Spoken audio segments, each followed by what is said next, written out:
Welcome, Panther Nation football fans, to another edition of Growlin' and Prowlin'. I am Mr. CeeLo, talking all things Carolina Panthers, from the regular season to the postseason to the Super Bowl, from the offseason to the draft to OTAs to the preseason. Let the growling begin.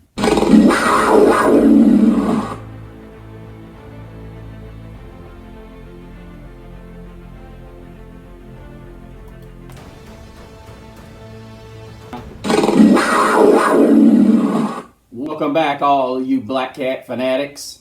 Glad to be back with you again on Growlin' and Prowlin'.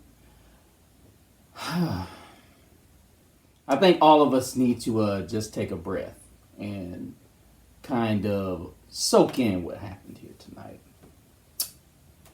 I think the headlines are going to read as such. We're playing a team from New York, probably what most people would call the favorites. And it looked like we were going to get beat down. I'm just going to be honest, with it being 21-3 at the half. And I know I said last week, guys, that we needed to kind of take things a little bit slow. Well, we did score 16 in the second half.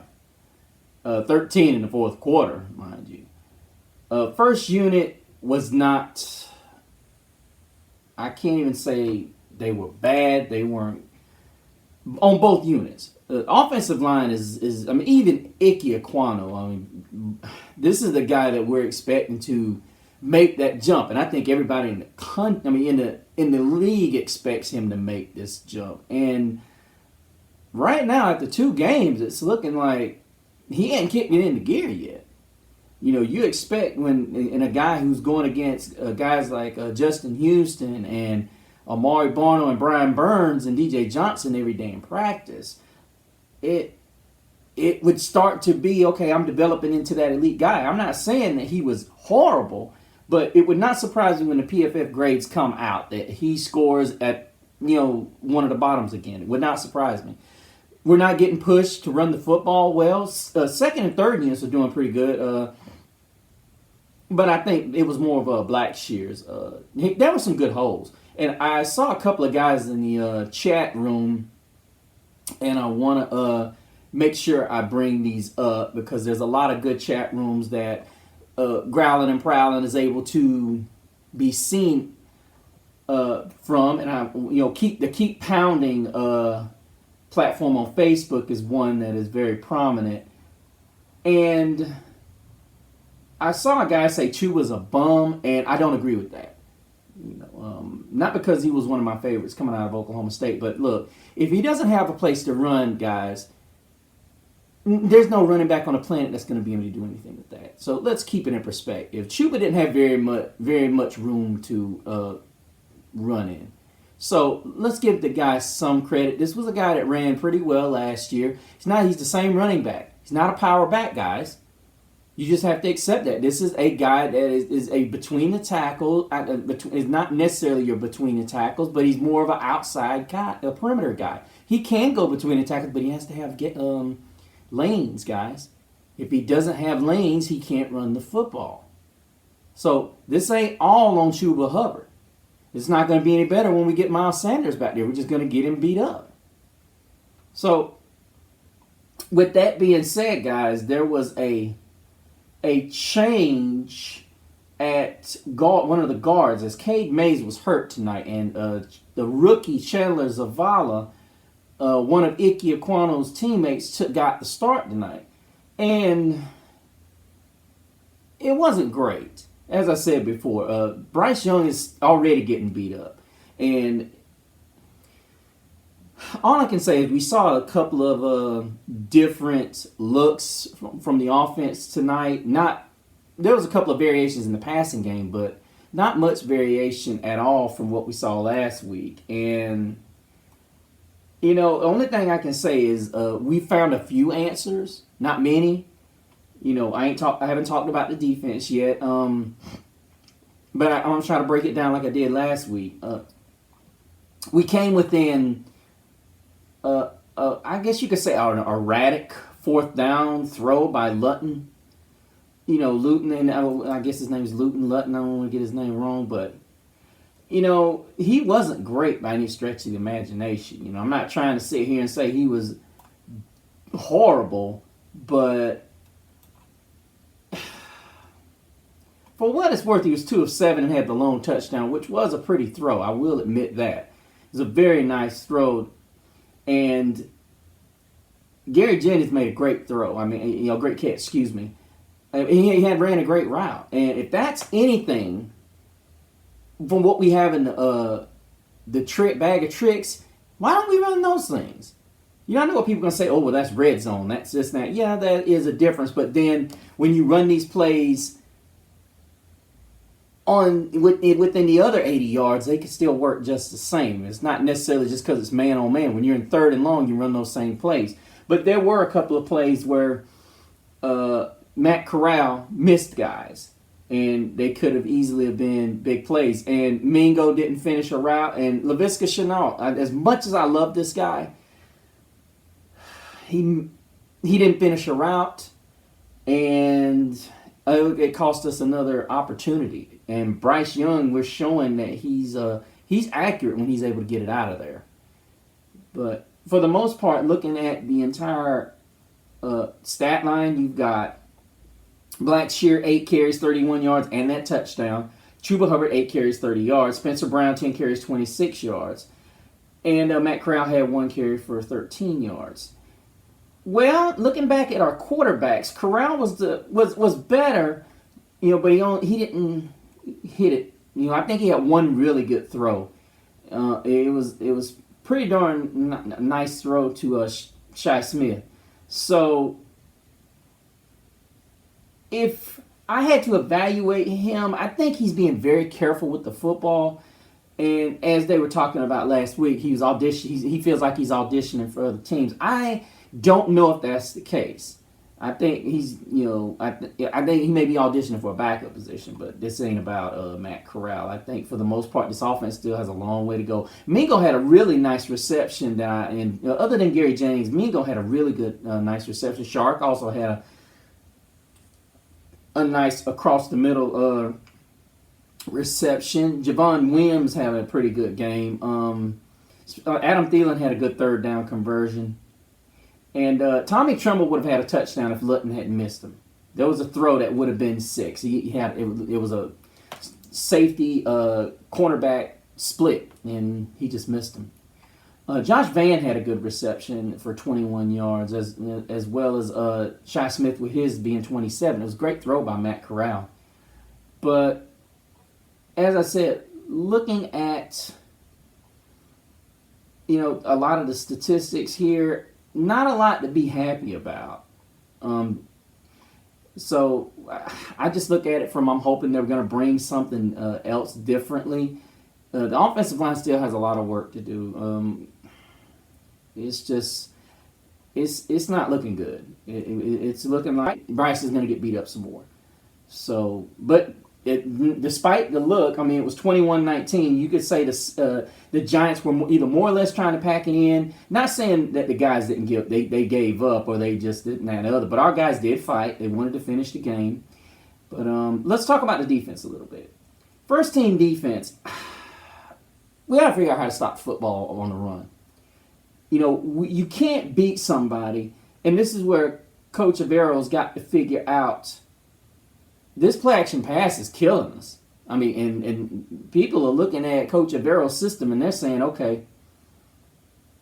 And I understand, no Justin Houston, no Brian Burns. Are they going to be able to do this against us with that? I get it. But you're looking at a lot of these guys that, some of these guys are starters. We had our starters out there and they pushed the ball down the field. Daniel Jones, and I'll tell you right now, I'm not sold on Daniel Jones. I have never been sold on Daniel Jones. But what I will tell you is no Saquon Barkley tonight, and they were able to move the ball on that first drive at will. Now, I know what people are going to say, well, the numbers don't look impressive, but they were able to run the football. Well, what happens is when teams like this, Coach Avero, Teams are going to play action you to death as a way to get you to back off. Okay? They are going to try to get you to back off. And eventually it worked. Because you have to play backwards because teams are saying, okay, either we're going to screen you or we're going to play action pass you. And what happens is a lot of your guys that are trying to push up the field, they have to pause instead of getting an immediate push off the ball. See, what's got to happen is, I don't know what you're teaching your linebackers, but these linebackers have to fill those gaps. And I understand you only got 2, but that is where Jeremy Chin comes into play. If this guy's playing like a rover, he's supposed to be up along the line of scrimmage. But it's still young. We've got one more game left, guys. And as I said, my boy Amari Barno, he didn't look great tonight. He had what would have been a potential sack, but, you're trying to protect players. He let him go when he fell on his backside, and he took off. And then the very next play, he punched him in the chest, pretty much. One of those when he got a rush on him, and it was a bad call. I didn't like the call because this is a guy that wouldn't give up on the play, and then he wouldn't go down. And I'm not saying guys should go down, but if you're going to protect the guys in this sport, there's got to be some leeway, because he could have just slammed him to the ground, So that should, and in my opinion, they should have blowed that play dead. But he played okay, and honestly, I'm just going to say this, and Panther fans, I'm not saying we should get upset, but there was a vid that I put up where I predicted that we would win 11 games. That was predicating we were going to be able to get pressure and Bryce Young was going to be protected. I'm going to do a show where I reevaluate the Carolina Panthers position now. I think we're going to have to sit on this one. I really do. I think we probably will not win the division unless we can get some protection. And this defense, it's not the guy's fault. I think listen, the 3-4 is a good defense if you can stop the run. Because you never know where the blitz is coming. And at this moment, we can't stop the run, and honestly, we don't know when the pass is coming. The teams that we've played, you guys, we've only got 1 sack. You understand? 1 sack. We have only got 1 sack in this game, and we've gotten 2 in 2 games. Would have been 2 tonight, and Barnwell would have had another one tonight, but he let the guy go. So I'm hoping that the coaching staff continues to look and say, okay, Amari Barno, you're balling out.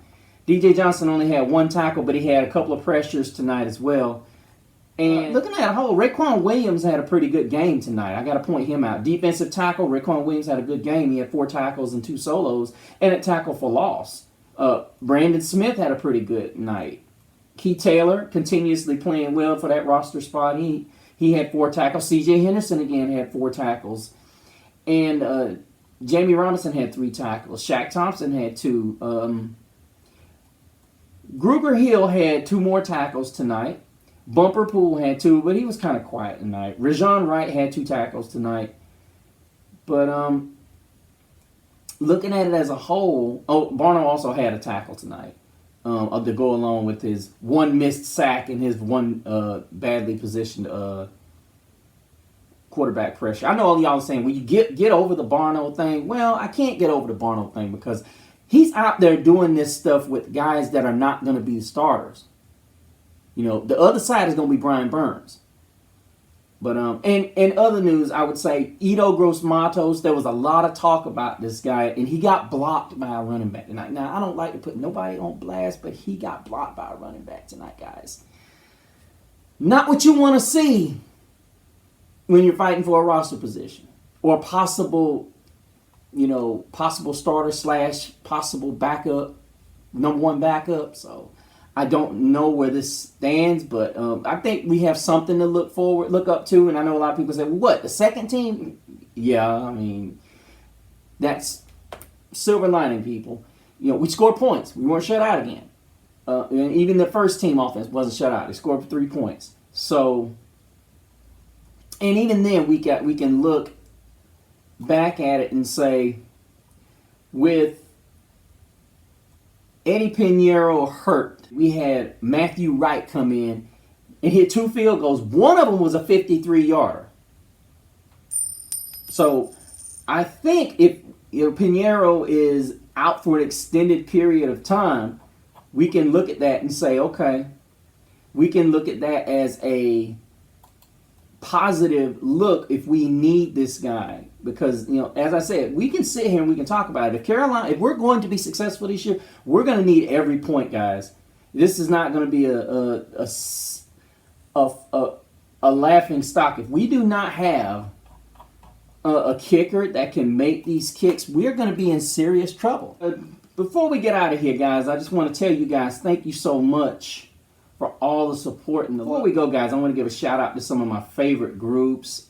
These are all Facebook groups. NFC South Elite, Panther Nation Worldwide, Gridiron Gab, Carolina Panthers Fan Zone, Bryce Young, Carolina Panthers New Era, NFC South News Discussions and Fans, as well as Carolina Panthers Keep Pounding, and also our group on Facebook, Growling and Prowling, Carolina Panthers Fans for Life, the Carolina Panthers Zone, the Keep Pounding, the group that I was telling you guys, I was making a reference to earlier, you guys. And guys, in that group, you guys are too hard on certain players. You got to realize running backs are only as effective as the offensive line. Our offensive line is not clicking yet. They've got to be clicking before we can even stick any blame on the running backs. They have to have lanes. That's an awesome group, by the way. Those guys are active all day, and those are really great fans, and Keep Pounding on Facebook. Carolina Panthers Fan Zone, Real Carolina Panther Fans. Carolina Panther Pride, Panther Proud Panther. Excuse me, I'm sorry. And, of course, ours, Growling and Prowling. But as I said, Panther fans, take heart. Things are going to get better. We may end up losing the first 2 or 3 games. As the Falcons tied the Cincinnati Bengals, they're going to run the football and play action pass. So we have to get this fixed quick.